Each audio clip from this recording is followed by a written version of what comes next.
اعوذ باللہ من الشیطان الرجیم بسم اللہ الرحمن الرحیم۔ السلام علیکم ورحمۃ اللہ وبرکاتہ۔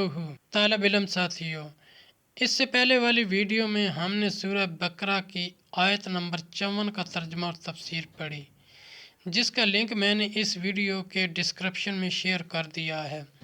اس ویڈیو میں ہم سورہ بقرہ کی آیت نمبر 155 156 کا ترجمہ اور تفسیر پڑھیں گے اور قرآن کی روشنی میں اہم دینی مسائل بھی سیکھیں گے۔ فرمانے علی شان ہے کہ علم حاصل کرنا ہر مسلمان مرد عورت پر فرض ہے۔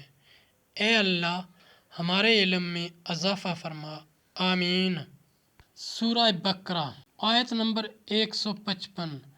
وَلَا نَبْلُوَنَّكُمْ بِشَيْءٍ مِّنَ الْخَوْفِ وَالْجُوعِ وَنَقْصٍ مِّنَ الْأَمْوَالِ وَالْأَنفُسِ وَالثَّمَرَاتِ وَبَشِّرِ الصَّابِرِينَ۔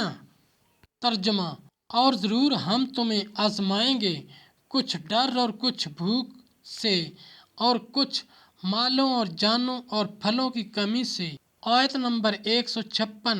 الَّذِينَ إِذَا أَصَابَتْهُم مُّصِیبَةٌ قَالُوا إِنَّا لِلَّهِ وَإِنَّا إِلَیْهِ رَاجِعُونَ۔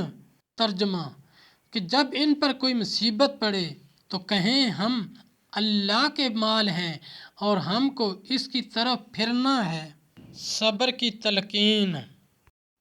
سورہ بقرہ آیت نمبر 155 اور 156 کی تفسیر۔ آزمائش سے فرمانبردار و نافرمان کی حال کا ظاہر کرنا مراد ہے۔ امام شافعی علیہ رحمۃ اللہ علیہ اس آیت کی تفسیر میں فرمایا کہ خوف سے اللہ کا ڈر، بھوک سے رمضان کے روزے، مالوں کی کمی سے زکوٰۃ و صدقات دینا، جانوں کی کمی سے امراض کے ذریعے موتیں ہونا، پھلوں کی کمی سے اولاد کی موت مراد ہے، اس لیے کہ اولاد دل کا پھل ہوتی ہے۔ حدیث شریف میں ہے کہ سید عالم صلی اللہ علیہ وآلہ وسلم نے فرمایا، جب کسی بندے کا بچہ مرتا ہے اللہ تعالیٰ ملائکہ سے فرماتا ہے تم نے میرے بندے کے بچے کی روح قبض کی؟ وہ عرض کرتے ہیں کہ ہاں یا رب۔ پھر فرماتا ہے تم نے اس کے دل کا پھل لے لیا؟ عرض کرتے ہیں ہاں یا رب۔ فرماتا ہے اس پر میرے بندے نے کیا کہا؟ عرض کرتے ہیں کہ اس نے تیری حمد کی اور اِنَّا لِلَّهِ وَإِنَّا إِلَیْهِ رَاجِعُونَ پڑھا۔ فرماتا ہے اس کے لیے جنت میں مکان بناؤ اور اس کا نام بیت الحمد رکھو۔ حکمت: مصیبت کے پیش آنے سے قبل خبر دینے میں کئی حکمتیں ہیں۔ ایک تو یہ کہ اس سے آدمی کو وقت مصیبت صبر آسان ہو جاتا ہے۔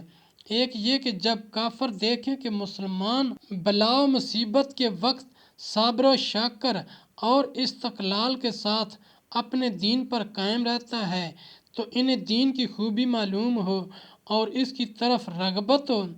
ایک یہ کہ آنے والی مصیبت کے قبل غیبی خبر اور نبی صلی اللہ علیہ وآلہ وسلم کا معجزہ ہے۔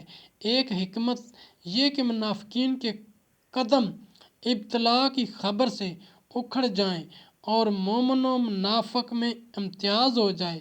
حدیث شریف میں ہے کہ وقت مصیبت کے اِنَّا لِلَّهِ وَإِنَّا إِلَیْهِ رَاجِعُونَ پڑھنا رحمت الہی کا سبب ہے۔ یہ بھی حدیث میں ہے کہ مومن کی تکلیف کو اللہ تعالیٰ کفارہ گناہ بناتا ہے۔ ساتھیو، ہم نے قرآنی تعلیمات کو دنیا کے کونے کونے میں پہنچانا ہے، اس لیے آپ بھی اپنے دوستوں اور اپنی فیملی کو میرا چینل قرآن ود ایڈی پیڈیا سبسکرائب کرنے کی دعوت دیجیے اور گھنٹی بجانا نہ بھولنا تاکہ اگلی ویڈیو کا نوٹیفیکیشن آپ کو وقت پہ مل سکے۔ اللہ کریم ہم سب کی نیک اور جائز حاجات پوری فرمائے، آمین یا رب العالمین۔